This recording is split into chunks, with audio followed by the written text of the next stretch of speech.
Thank you. You may proceed. Well, we want to welcome everybody to this beautiful evening.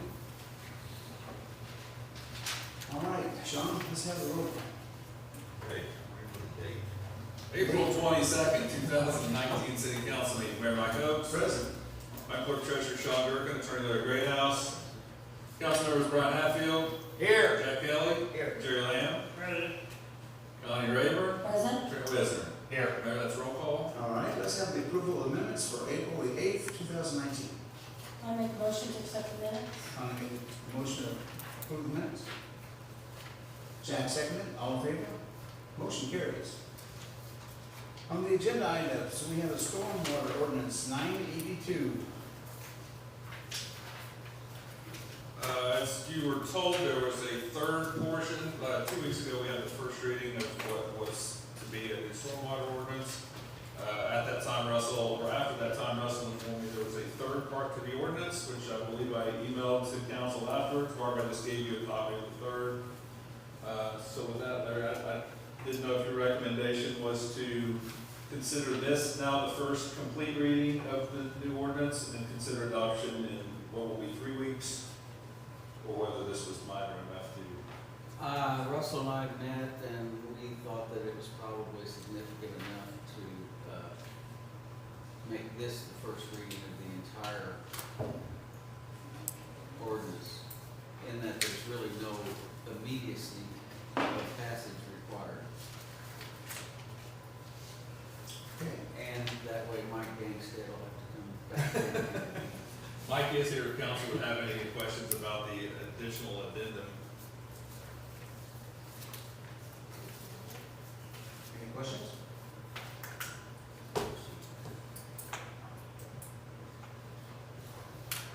I really don't have questions only because we just got it, and I, over the weekend of the holiday, did not really have time to read it, so I was gonna recommend we wait till next meeting too, so I'm glad we're gonna do that. Okay, what's the pleasure of the council? I would like to see this as the first reading, and we'll review it again in 3 weeks. Right, that's my recommendation. Yeah. Okay, this will be the first reading. They all made a motion on that then. Brian just made it. Brian made a motion. I'll second. All right, Jack seconded. All in favor? Motion carries. Thank you. Thank you. All right, approval of tax abatement, compliance forms.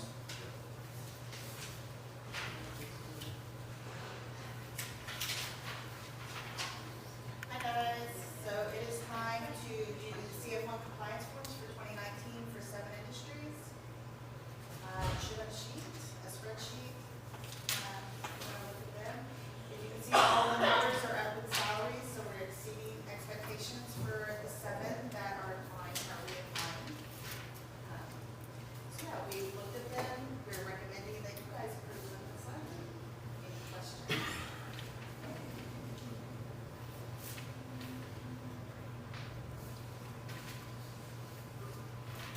Estimated employees and actual employees. Yes, there are a few that are a little below, but their salaries exceed what they said, so. That's typical, but they are on track and numbers are coming up.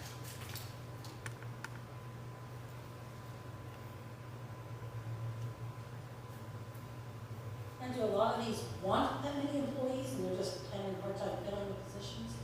So it seems to be a trend that a lot of. It is a trend that we are in a hiring right now, everybody's hiring. Yes, they are wanting that number and they are trying currently to hire, so yes. So, GT Industries, Yes, is that a 10-year, it is a 10-year. I thought that was a 5-year that we did with GT. I'm not really for sure, Mr. Hatfield, to be sure, that is something Kathy does, and I'm not that great on it. I think it's 5 years, 100%, and it starts And it at starts this rolling off. year, Yeah, and it starts in at 50%, 60. so it's a graduated abatement.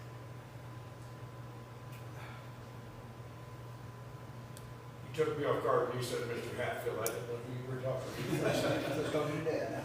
My dad was here for a second. several years ago, we used to go through these one by one, but for the last 4 or 5 years, we've just had a motion to accept the compliance, or the EDC's recommendation for the compliance of the abatements in one lump sum. So Highlights falls off this year, they'll start paying next year on the recycle, the baler. It is my understanding, but I could be wrong on that front. Yes.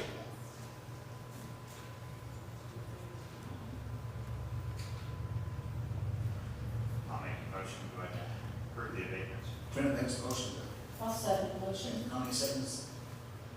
All in favor? Motion carries 5-0. Thank you, guys. The next is the recommendation updates of the police general orders.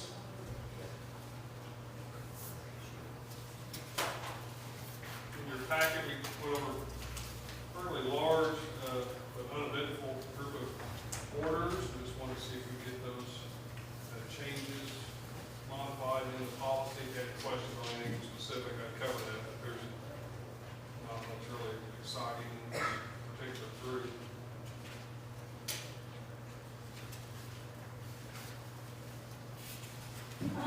For page 2, where it's the carrying of the rifle,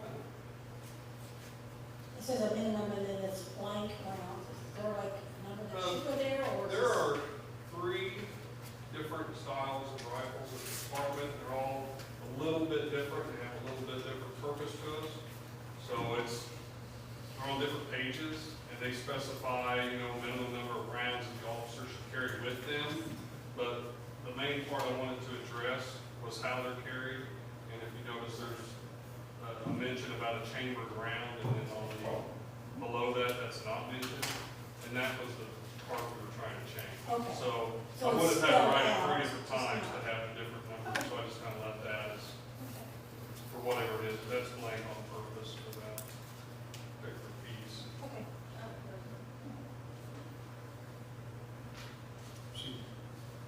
You say there's a chamber, there's a round in the chamber you carry? That's what we just took out. You took it out, so there's no Right, round. that's not mentioned. Is that for all 3 rifles? Yes.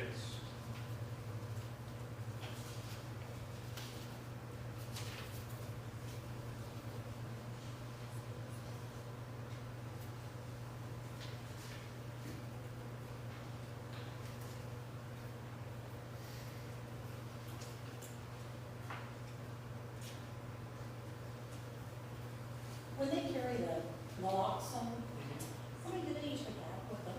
Carry 2. Each officer carries 2, and then the admin staff like myself, detectives, they carry 1 each. Mainly because we're there when we can get in the office, and we keep more at the office, but the patrol people may not have as quick access, if it's over the weekend or something, so they all have 2. So it's been known to use 2 or 3 sometimes on one person. Sure. They go right through. What's the difference between the 3 tasers? The X-26 was one of the first kinds we had, so I don't even know if we carry those anymore. That was, so we carry the 26P for sure that I know of, and the X2 is just a newer model. So if you looked at it, you may not even know the difference, but the model names are different, so we wanted to make sure we were specific on which ones we could have. So anytime you get into policy and things, if we had use of force, and they would say, well, that's actually an X2, that's not within policy, you can use that. So that's kind of why we make sure we're covering everything in policy, even though it may be minor, we want to make sure we list everything out. Just in case there's any lawsuits or anything.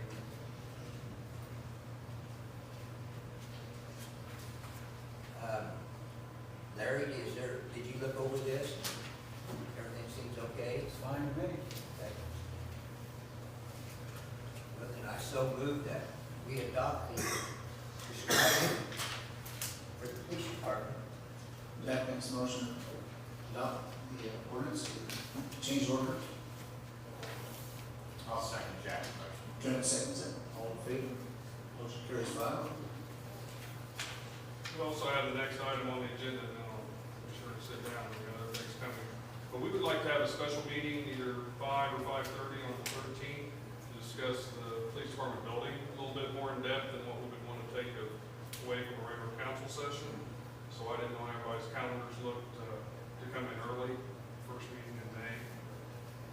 Just gonna want to get back with Sean or whatever, see if we can do that, and have a little presentation. Good.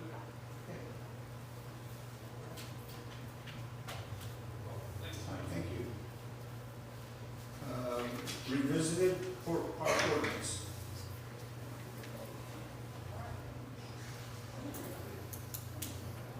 Council Chad approached you on behalf of the park board 2 weeks ago with a request for a revision of the current ordinance as it pertains to alcoholic beverages within park limits. Larry, unless you take over, Larry has used Chad's recommendation with the board's recommendation to. You have before you in just regular type is the current statute or ordinance, and then the park board has recommended that the ordinance be amended to include the language set forth in paragraph D, which says that the proscription against alcoholic beverages in a city park can be waived for special events at Tripton Park. The question, I think, and Chad and I talked about it, is who waives, who decides what's special and who waives the non-use? What should be the city council or the park board? And I think that's a public policy that you need to decide.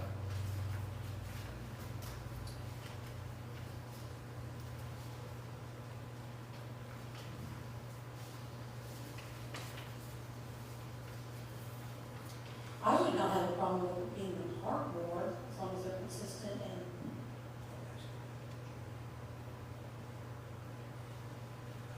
meet regularly, and be able to do that.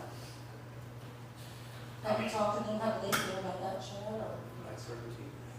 I don't know if they feel one way or another.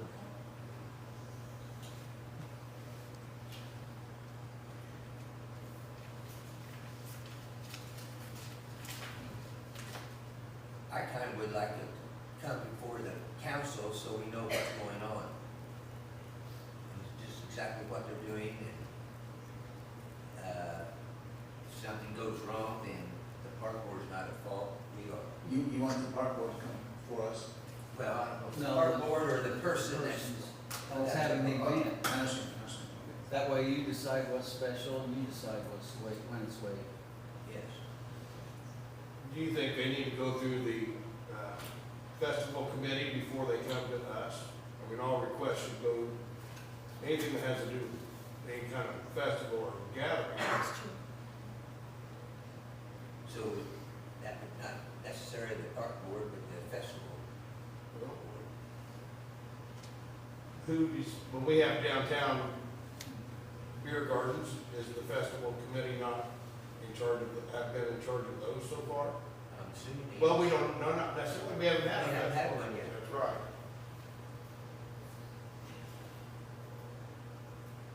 This only concerns the parks. Yes, that concern downtown.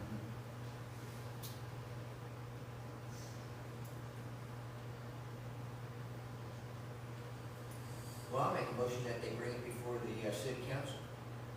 Jack makes a motion, Now, bring it before the discussion. council, city council. No second that. And Brian seconds that. All in favor? Motion carries 5-0. Okay, I'll draft it consistent with that. I have a question. Yes. Is this ordinance, is it just for Tripton Park, or can they also have alcohol at the city park? Question? It says Tripton Park. Tripton Park, I was directed to prepare it for Tripton Park. I don't have it here, so. So it'd be for Tripton Park only. The last meeting, the council, we decided that we specifically wanted it only at Tripton Park and not at the, Yeah, they decided, Yeah. It'd be Tripton That's what I Park. thought, but I thought. Baby since it's steps, been amended, it Laura. might have changed. baby steps. Okay, thank you. Okay. Any unfinished business? Yeah, there'll be a couple, actually. Okay. So we had discussed the possibility of holding a public hearing. I believe that was actually advertised in the paper before Kelly and I sat down with ARA. So Kelly, if you want to share maybe what you've learned since the last meeting, where we're at, if there's anyone from the public who'd like some input.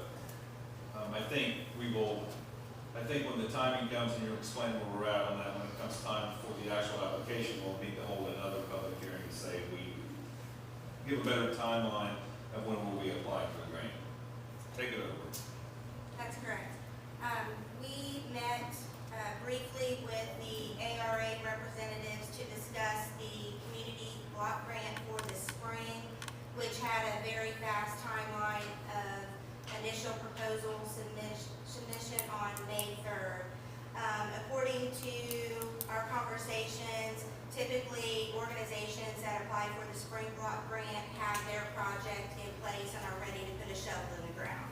And we're not to that point yet. So they recommended that we wait until the fall when we have a better understanding of what our project will be and most importantly, where our project will be located, because that is the primary consideration for what the costs will be.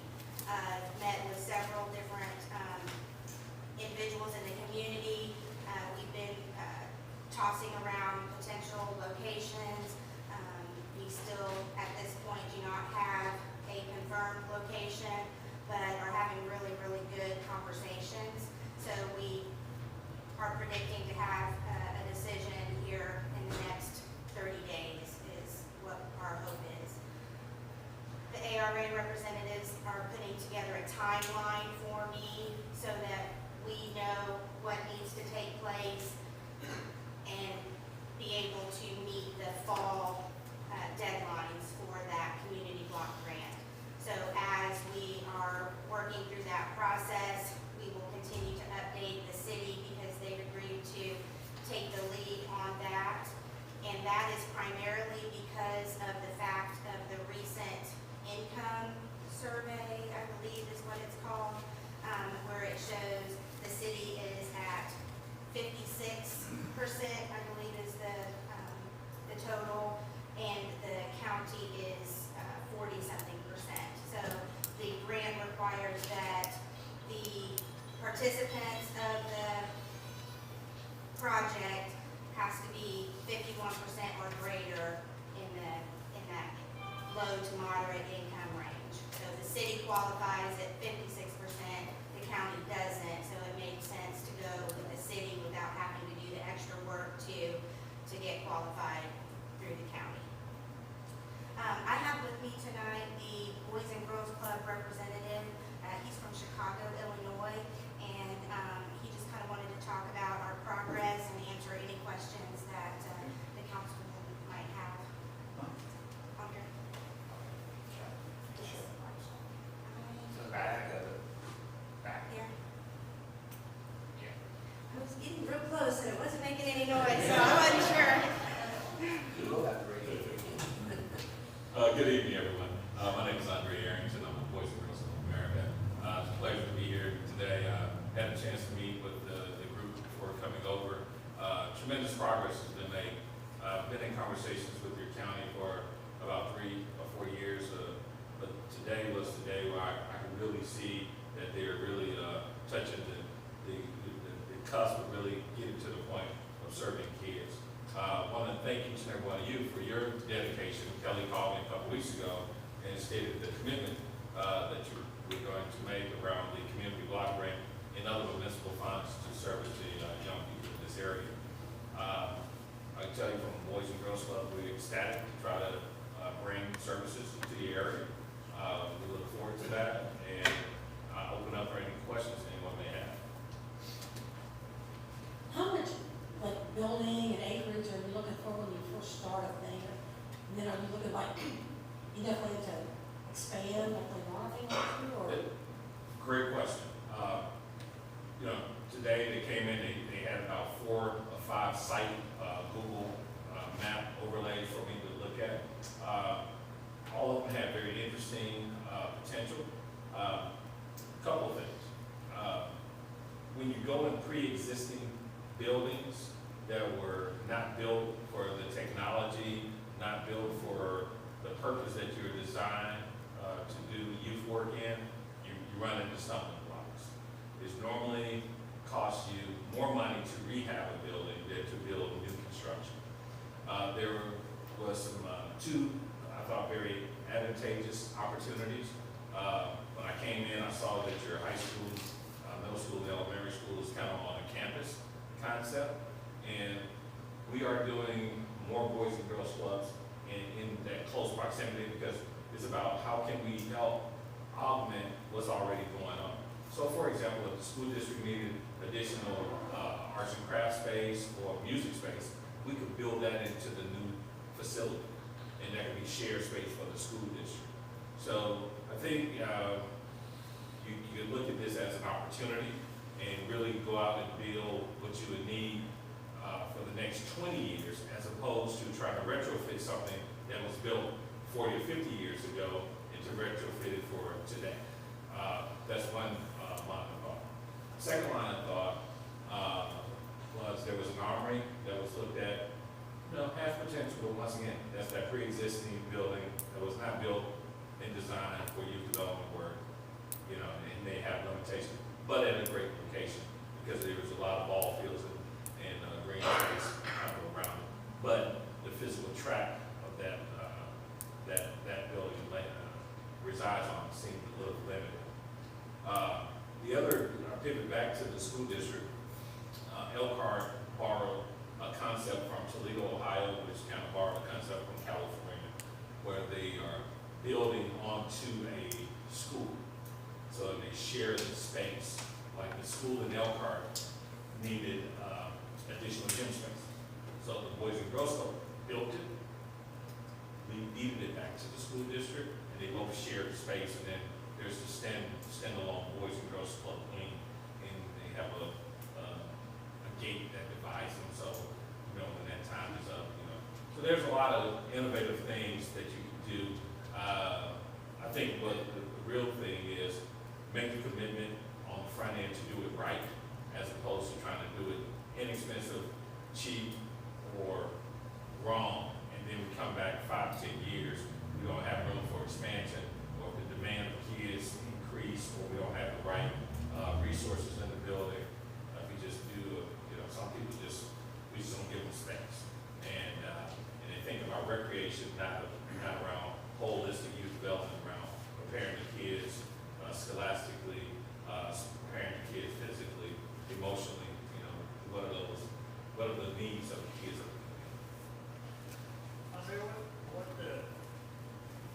Who shares in expense if you work with the school? How does that work? Who shares in the expense? When you build a building, is there a shared expense? There are some shared expenses, but in the best partnerships, there's a lot of good overhead things like utilities. Could be school districts can absorb, and as taxpayers, there's more tax funding at their disposal than it would be at enough profit. Yeah, what it also does is, I did a building concept. I built it in a city park, and we deeded the building back over to the city. And the reason we did that, because when investors give us $1, they expect for that dollar to go towards kids. They're not thinking about, well, that green, I gotta cut that grass, I gotta treat that grass. Okay, well, how much of that dollar has already been gone to building a facility overhead? And then, let's say we just spend 25 cents of that dollar, only 75 cents goes to the kid. Well, the investor doesn't really look at it from that standpoint, or even thought about it. So, there's more ways that we can take care of some of these infrastructure overhead costs, utilities, physical maintenance, those kind of things, but better off than then we're only talking about finding dollars year in and year out for programming and for staffing and supplies. Is there going to be a campaign for private investors or private citizens to contribute to this? Absolutely.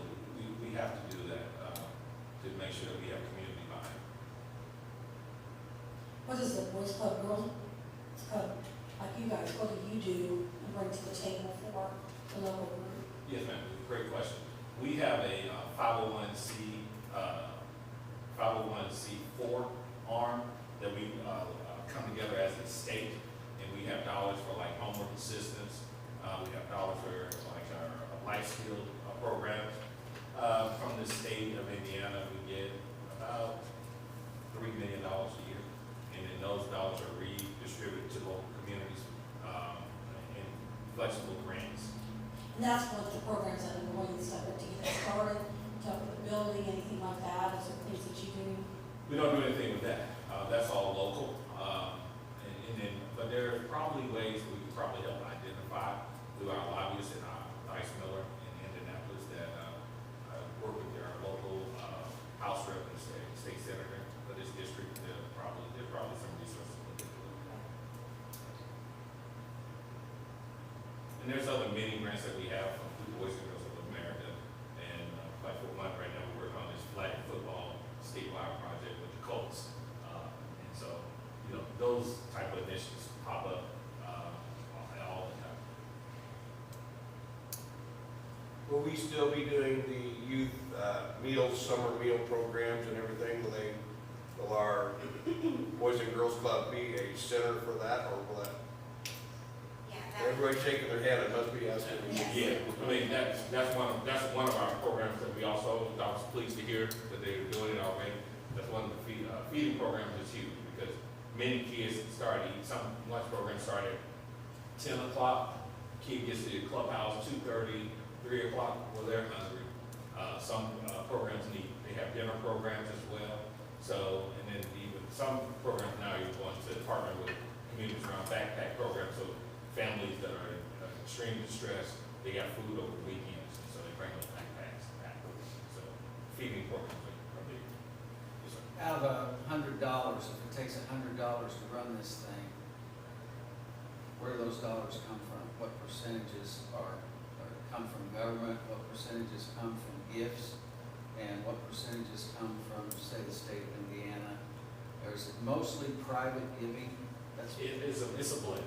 I would say on average in the state of Indiana, about 35% comes from community, private investment. When I say government, that's municipal, state funding. And you're probably looking at another, that's probably about 65%. That's normally still going to be where your larger chunks of money come from. Then the other part is going to vary depending on what your corporation base is going to be. Communities that have high corporate bases, they can do well. So of the 65%, is it half of it local and half of it state and federal? I would say it, like I go, my territory is Indiana and Kentucky. Yeah. And so like right now, I have a club in Appalachia. Things are, federal funding is being channeled that way, but for a number of years, there was nothing. Right. 21st century funding, right now, the state of Indiana has been focusing on more rural markets. So we've gotten some dollars into some more rural markets than normal. Adams County got money this year. Wells County got money this year. They're comparable to your market size. And so those are avenues. I would say mostly go out with excited when Kelly told me about the block grant money. Those are dollars you can control, meaning you're going to make that decision where those dollars are going to be designated. Those are where we really want to focus our attentions to. So I would say local city and local county funding mixed with the state funding will make up the bulk of that. It sounds like most of it's going to be local. Yes. And that's where you want. And if the block grant can be used for purchasing and construction, and the yearly budget is going to be, say, 65% local government, 35% private. I would go with that mix. Something like that. Yes, I would go with that mix. What would a typical, I know you, what would an annual budget look like for a county of, say, 30,000 people? It's not based on the county, it's based on the number of kids that you can serve. So what happens when you have smaller counties, if you do a really, really good job of cornering the market, you serve a lot of kids. Give you an example, Huntington, Indiana, they serve 335 kids a day. They just went through a new capital campaign 3 years ago. So, you know, that's larger than some other markets. So it all depends on how well you do in your market side, in your marketplace. I know Seymour's had a club Yep. for years. Yeah. I wonder what their annual budget is. $400,000. Yeah, they're growing. They're serving now about 125, 130 kids a day. So once again, they have more room to seize their market, to corner their market. And so they're up. Their ADA was up last year and it's up right now. The first quarter they were around more like 150, 55. When the counties and the cities decide who's gonna come up with what part of that 60, do they do that based on where the kids live, or how they typically do that? No, that's normally, it varies based on relationships. It varies based on. So the local contribution, just in the round figures, is gonna be 250 to 300,000 a year. We can also get grant funding for programs, which, the Boys and Girls Club provides, so that will help with that. And then we're also planning to do, rental income, as part of the plan. I don't know what percentage that would be, but it's very common. Be very small. Very small. Yeah. I mean, what I always caution community, don't look for the gimmicks. You have to be committed to it. You have to say, we're gonna fund this. This is a kid's facility. We're not the young men's and young women's club, it's the Boys and Girls Club. I think you have to make sure you stay focused on that, because once you start going down, trying to chase the dollars, and all of a sudden someone wants to rent the building during program time, then you either agitate the person that wants to rent the building, or you start making compromising decisions on the program. And you don't want to do that, So, the building should be dedicated for the young people of your community. However, you want to look at ways to maximize those opportunities, but it should be children first opportunity. If it's a birthday party for a young person, if it's a baby shower for someone, yes. But this council and the county commissioners are gonna have to find right at 250,000 a year. If 60% of 400,000 would be 240. Yeah, I don't know if you get that large. I don't think starting out you may be, depending on how many kids you project, you could be probably somewhere more like 150,000. Yeah. I wouldn't go to 400,000. And once again, there's some ways of partnering with Jackson County around administration, back office, that we do not have to replicate. Audits, buying insurance in bulk, those kind of things. So. Well, we don't have a lot of corporations and stuff, and businesses, I think. So are there outside ones, like, do you know, like Lilly, Cummins, those kind of places? Do they help support this kind of program outside of They do. counties and stuff? So, They do. Lilly and Cummins are two very generous communities. There are ways that you can probably piggyback. One of the questions I was told, a lot of people in Jennings County works for Cummins, and both, so we have a very strong relationship. They're very familiar with Boys and Girls Club both in Seymour and Columbus, and so there's probably a way. And then also NTN is also a big employer in both Columbus and Seymour. So there's some benefits of proximity that you can pull on.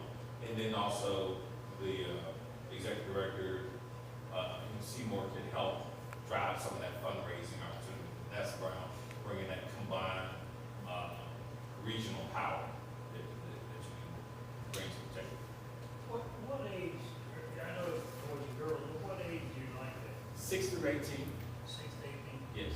And I will say, like, what Seymour's doing is one out of the box kind of thing to do, as the director said before. He's grooming his next generation of club members. So he's opening up for new moms.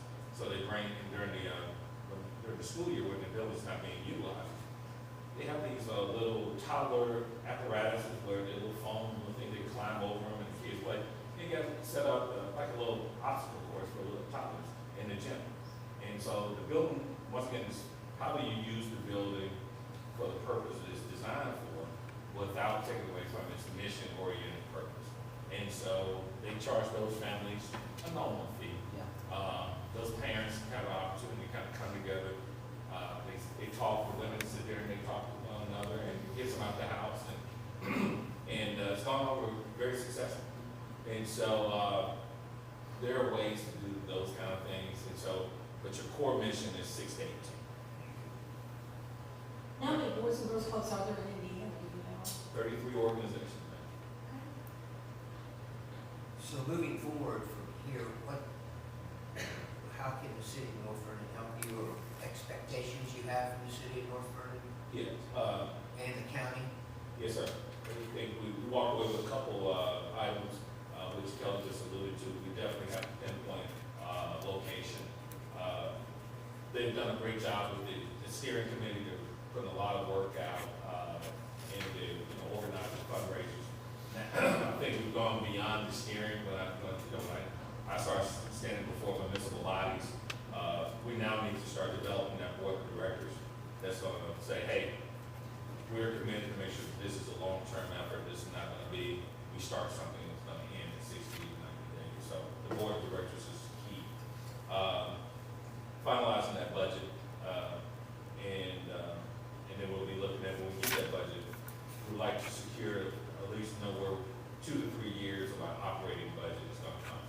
So it'll be firm. We know what we're going to be looking like in 2 or 3 years. Now, if we can have that liquid, at least a year, year and a half, so that's in the bank, but we know that at least we have pledges or some sort of promise that we know that money's going to be there in 3 years versus running out of money or trying to scratch our head.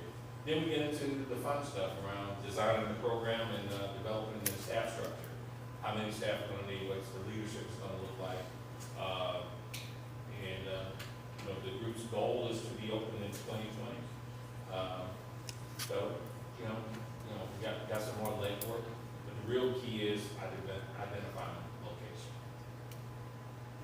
As far as the building itself, do you have a model of Boys and Girls Club that you built, other things that we're going to build one similar to this and save us on engineering fees and things like that?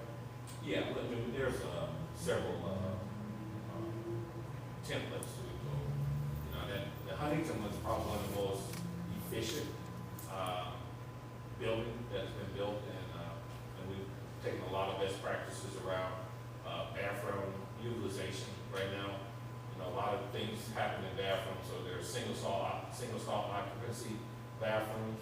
Best way to go before you get into some of these other scenarios that we face all the time in bathrooms.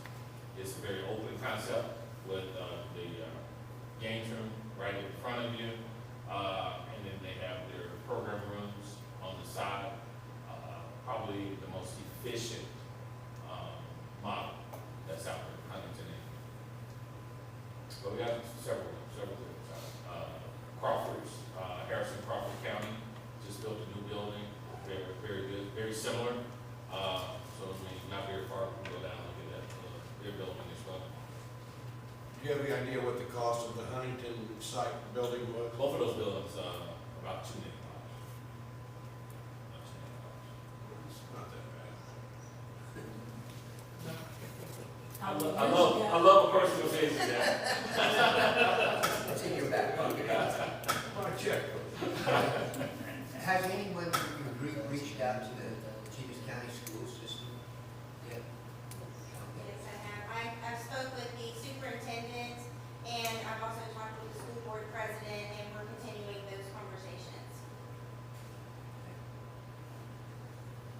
I also wanted to mention too, in talking about the facility and the design and what we want to have in it, we put together a survey that we are launching, if it's not already launched. Just launched. It's already launched. I saw some of the results. Yeah. So,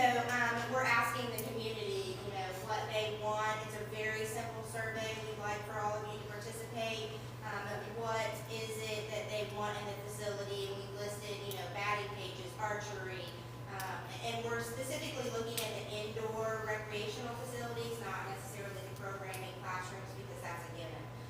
So just trying to get input from the community as to what they want. We've asked for the age of the person filling out the survey and the city that they live in Jennings County, so we can get an idea of, where the feedback is coming from. And then just simple checkbox. We have an online version, we'll have paper versions that are going out to the school and to the park coaches. We'll try to coordinate that with Chad and see if we can't get it out there to as many people as possible. Who decides the fee structure on the participants that are taking part in Boys and Girls Club? Is that done locally? Is there a structure? Is that, how does that normally work? I was looking at some of the other boards' finance reports, and I seen on some of them, a lot of it was fee-based. I think Bartholomew County or Columbus, it looked like they had a pretty big portion of theirs was fee-based, and it almost ran like a business. Well, And then you got corporations that kicked in, of course, they've got a little more. let me do a quick summary. The organizations that have the higher fees are not the most successful Right. organizations. So, meaning raising the money. So the fees do not predicate that you're gonna have the greatest budget. Actually, you set yourself up for more of a failure, because you're then trying to manage how many kids and try to do a per unit cost on kids, as opposed to focusing on your mission and on the purpose.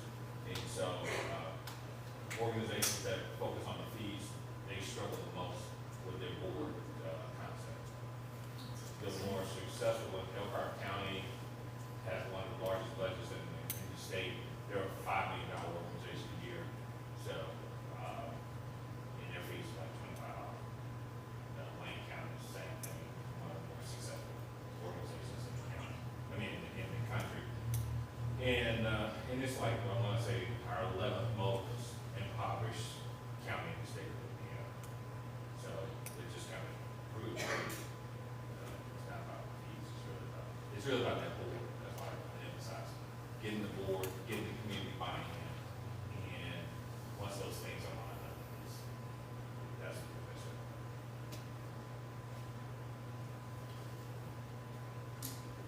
Thank you very much. Thank you. Thank you. Appreciate you coming, thank you.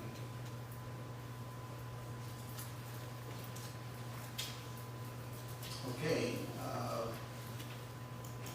who's, Chad? Unless council has any questions? Easter egg hunt, okay? Like Chief said, it's more like a Halloween. But yes, A little wet. When's your soccer season lined up? some of the games will be ending tomorrow night. Okay, and then you already doing baseball and softball sign-ups? Practice starts tonight. Okay. Did they ever get all the lights at the right elevation?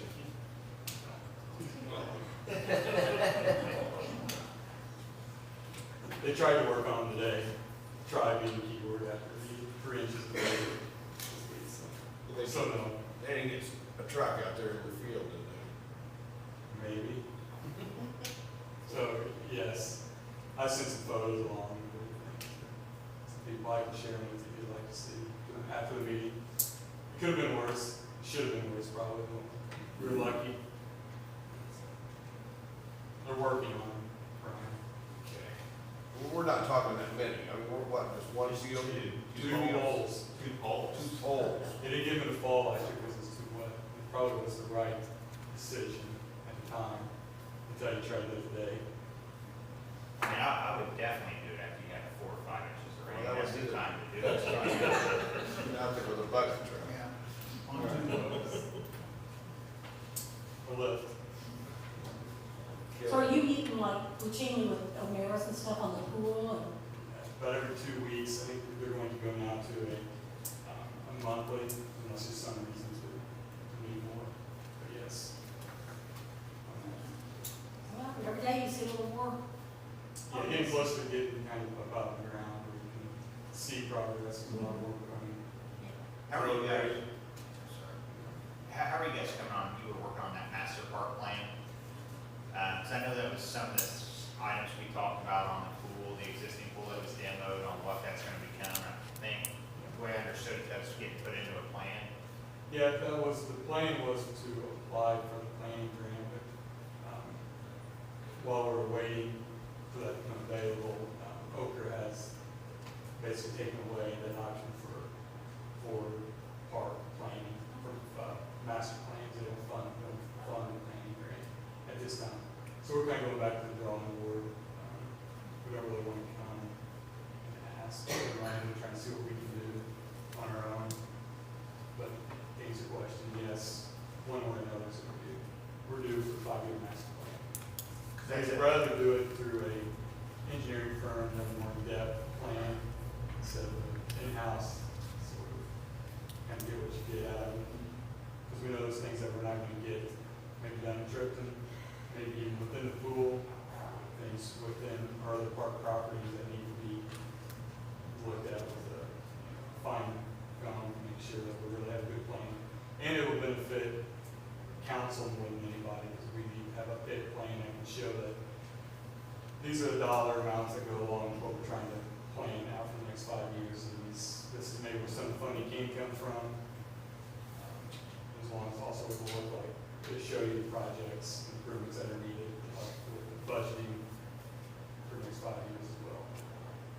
So yes, we just got to go back to the drawing board and figure out how we're going to get that done.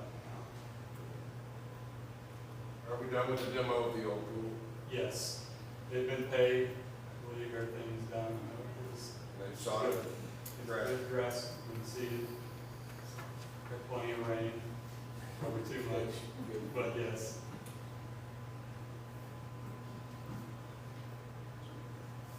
Thank you. Thank you. Welcome, you got anything to say? Unless the council has something for me. I'd like to say something about golf. James County High School had their golf open a couple weeks ago. It was on a Saturday, had real good weather.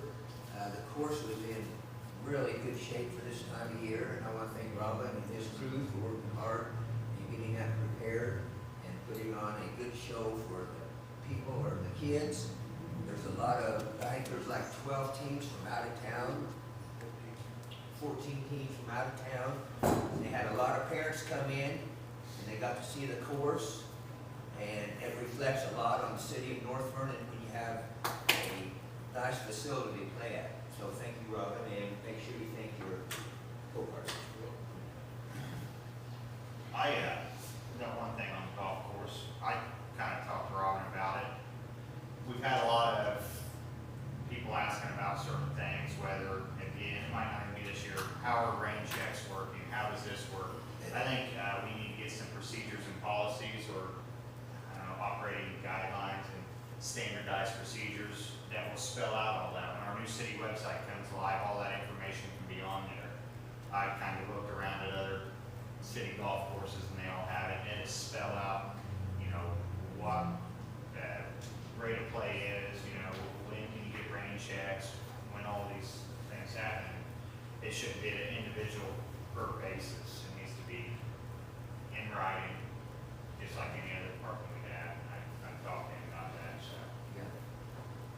I'll bring that up. I did some research today on municipal policies. I also called Jeff Bridgeford at Madison Golf Course.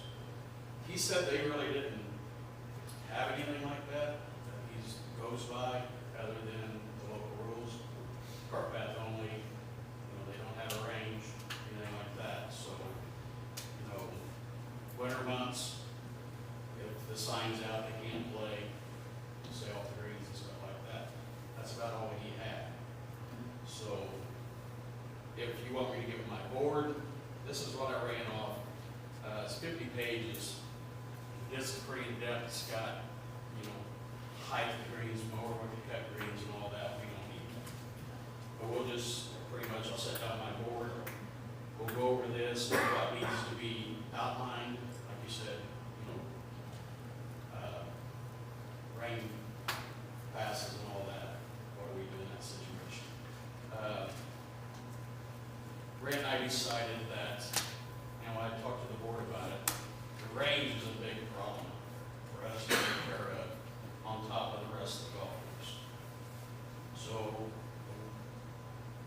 the way they did it, when they owned it, they closed the range around 5 o'clock on Sundays. So they could pick it and get it ready to mow Monday, so you're good for the whole week. Now, that's gonna vary with the rain. So, you know, we have members that sometimes want to hit balls and they can't, they'll close the range.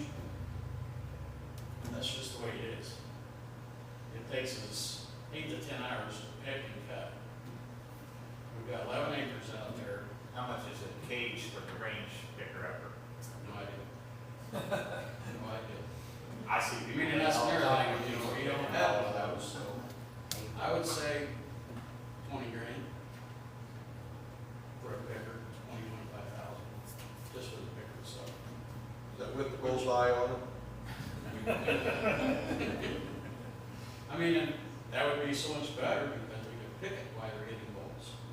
I mean, now we gotta open the cart, I'm not gonna stick right out there and go. But when you're out there picking up 6,000 golf balls, it takes a while. Well, the time and money that you paid somebody to do that, and eventually that would pay for itself. So I like the idea of your golf board, maybe work with that, and then you could look at See what it prices and costs. stuff, what that would cost. And when I was saying something about the policies and all that, the one I looked at was 6 or 7 pages. It had 10 little points, and it was very, it just spelled out some, in high school golf play. It spelled out right there on that, on how high school golf teams, how any of those, who tee times, members have first option at tee times. There's just little items in there. The board put a letter together for the high school of how we're gonna do things at the course. Agreed with the school.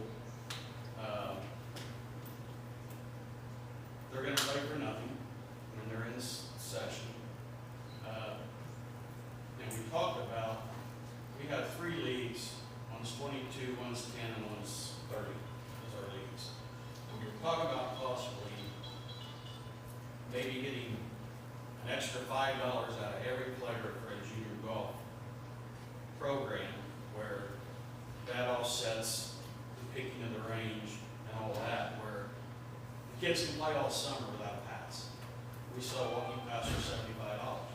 They can play all year round because we want them to be able to continue to play because they're the future of the leagues, they're the future of the golf course. So getting the leagues to decide that, or they want to come back and say, well, the city should take care of it. That's just something we're gonna bring up to them and see what they decide to do. But I think that's a good program for the kids that can't afford it to be able to play. So, Yeah, we don't need a 50-page manual, we need, like you said, just no, simple it and itemize it down. And like I said, the board sent that letter to school, so we'll meet with them. And so when the season comes around for the girls, and that's spring. Okay. Thank you. Brad? Anything? Unless you have anything for me? Russell? Just to let you know, we will be opening bids on the 29th for the square wall for it. At the special, there'll be a special meeting for utility board to open those bids for the Crow and for the square wall. Can't hear you. So we'll be opening bids on the quarry square wall on the 29th. Off the swell wall. And then Chad answered the planning grant, you know, we applied for it, we didn't get funded. Sean and I met with ARA last week, and we know how we can strengthen that application, and we'll apply again in June to see if we can get funded. We were only, 40 points short, Sean, something like that, so I think we found where we can strengthen that, and hopefully get funded next time. Thank you. You have something? I do, on this, ordinance we had on the special events on the alcohol, we voted to let the city council decide if it's a special event or not. We didn't even vote on whether we accepted the change on the ordinance. Oh, he's good. if we did, then my vote should be no, not yes. We never did vote on that exactly. You're gonna rework it, aren't you, come back with? Yeah, I'll bring it back next time for first reading. All right. It's not a vote on first reading. All right. All right, Don't want any I misunderstanding. understand, thank you. Sir, you here for something? I think I know. Approximately about 8 weeks ago, brought up a motion for like ordinance to ride side by side with police and jeeps. I just want to know if anybody's thought about it, or does it need to be put back on the agenda for discussion? Because we never even discussed it, or because the matter was tabled, or I think it was something. Chief was gonna look into some of the laws, that have changed, and he was gonna get back with us on that. I was, Right. I was curious. I was absent that week. Yes, so, yes. yes, so I don't know where we're at. So is that something we need to bring up again? I don't know what you need to bring up again on, I believe I mentioned in one of the packets. When he was here last time, it was kind of new information, we weren't ready to speak to it. I put it back in the packets that there is language available within the state code, that if it was something you wanted to do, it could be done. He presented a ordinance from Scottsburg, which I have a few questions and concerns with about how legal their ordinance is. I presented that to Larry. So I think the comment was, if you wanted to proceed with something, I'd like to sit down with Larry and work with that and bring it back. But if you don't want to proceed with something, we need to know that also, because you have gentlemen who showed up to a couple meetings. As you know, on the law enforcement side of this, I'm not the lawmaking side of this. If I could make laws, I'd probably write a bunch of them. But I'm not on that side of the table. That's your responsibility. But if it's something you wanted to go with, I can sit with Larry and we can present something. And if it's something you didn't go with, I think you also need to decide that so you can put something to rest. But I don't know that we just not ever say one way or the other. So I guess that's where I would leave it. It can be done. It doesn't have to be done. When you read that, they're still not allowed on state roads. Correct. So South and North State Street, And still also, not allowed to happen. there was a piece within the Scottsburg ordinance where the Scott County schools didn't want anything on their property. I have sent a email to Teresa Brown to see if they would want an exclusion on all the Jennings County school properties. So you didn't have much of a football game or something along those lines. She hasn't got back with me, she was gonna present it to her board. But that again is an ordinance level discussion with you guys. As far as your question concerning state roads and things, yeah, that's not allowed. It's for local control, your local city streets. So when I first got on city council, and this was brought up when we were out at ETC, when we had our meetings, there was a big group then at the time, but this time we didn't approve it because the state laws at that time were not That, allowing it. Things had changed, am I correct? correct, they were probably about 10 months early, because all that discussion with us was in 2012. The law was Yes. changed for July 1st of 2013. And that was discovered in the last discussion of this. So my previous point, if we can't do something under state code now is you can if you choose to. I personally like to pursue it for them and just see what we can allow. What's the county take on it? What do Allowed they to do? ride county. In county or? Even in 2012, it was allowable for counties. So county passed ordinance years ago to allow, I mean, I don't know the year on it, I'm gonna say it's in the 90s somewhere. I have a copy of that. So they've been doing this for a number of years. And the types of vehicles available in the 90s and even up through early 2000s, a lot different than what you have today. I mean, a lot of just four-wheelers and the mules and things like that. The performance level has went through the roof, I guess is the easiest way to say it. So, And this is something I would like to see us pursue. Yes. Why doesn't that agree? Why don't Larry look into it and bring it back to the next board meeting? Well, I agree with James. You need to tell us that you are in favor of a policy that allows side-by-sides. and for us to start working on a first draft of an ordinance for you to look at. So we gotta be a little careful too, because we, in the original language, it was UTVs and ATVs. So that's where we need to be careful. Me, I would never be in favor of four-wheelers going on our streets, city streets. I agree. You know, and I can speak from, and I've been quiet about it the whole time, but I have a couple of these. We own property where they're really popular at, so, I was part of the group that came a long time ago, so I didn't want to bring this up, but today now they have cages, seat belts, lights, windshields, they cost roughly $20,000, so it's not like you're out here to keep up the speed of traffic. I think a lot of people get it in their heads, and they think of, I'm just gonna use this analogy, guy with shorts, flip-flops, no shirts on a four-wheeler zipping up and down the roads. In reality, I'll tell anybody when it's nice out, go to Millhousing on a Friday or Saturday night and see if you're gonna get your car into that driveway, because they are full of nothing but side-by-sides. We have a group that rides to Belterra every year from here on their side-by-sides. I think chiefs, it's gonna be a headache for them, I don't disagree, there's gonna be some growing pains.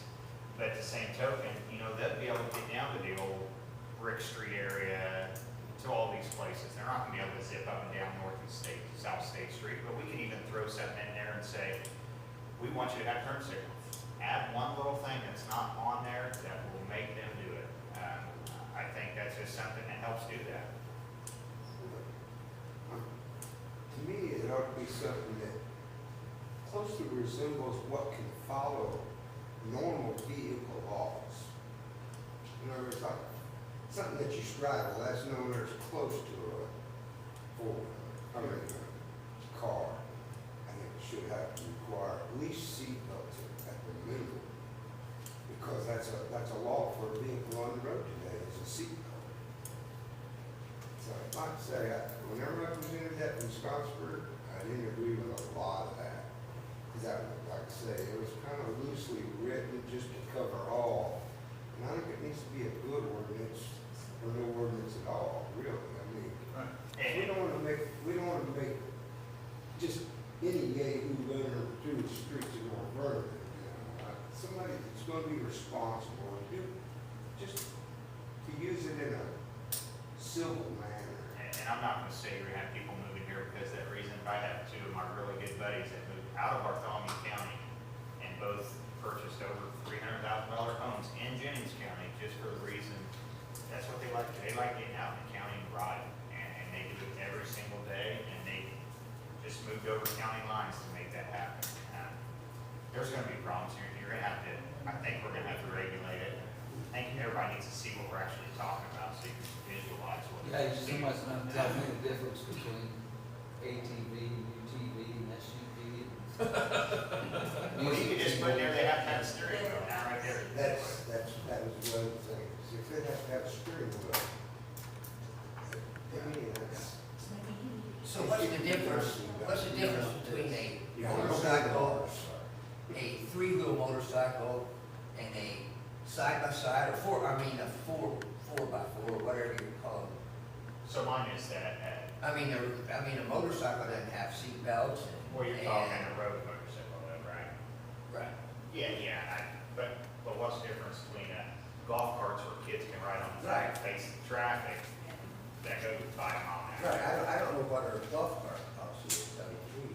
You can ride in the city anywhere, but that's what I always got asked is you can ride something like that in the city, but then you got everything a car has besides a plate. Right, I agree with what Right.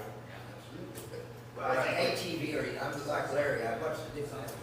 UTV and ATV, I get these four. Just work on it, guys. Just present it. Hey, what's If you the have direction? questions, you can ask Trent. What's the direction you want for the?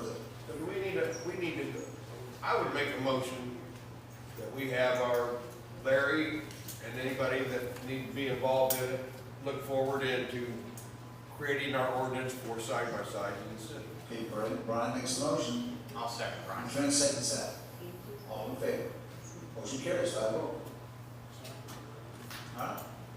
That being said too, knowing that we have if we were to ever allow side-by-sides in the city, we would become a spot for poker rooms. I mean, that would be one thing that we would become a destination for side-by-side to hit our tail on. Sure. Ed spend money here. Sure. All right.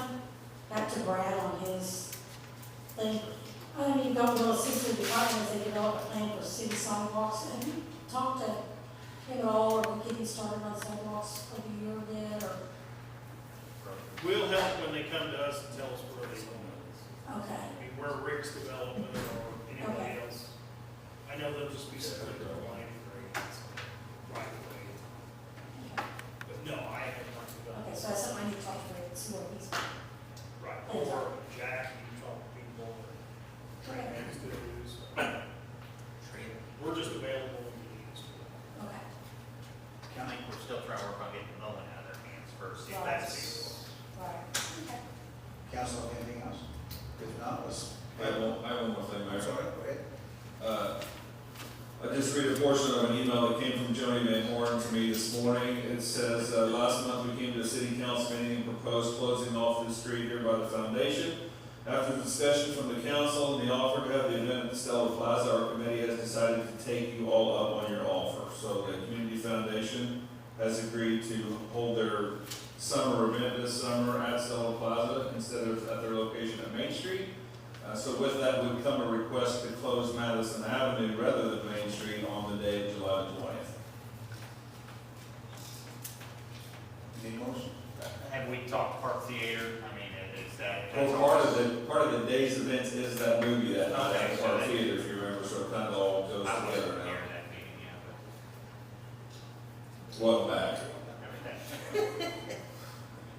I'll make that motion. Trent made a motion. I'll second it. Jack seconded. All in favor? Motion carries 5-0. That's all I have, Mayor. Thank you. Thank you. And with that, let's have a motion to pay the claims. I so move that we pay the claims. I made a motion to pay the claims. I'll second Connie's motion. Trent seconded that. All in favor?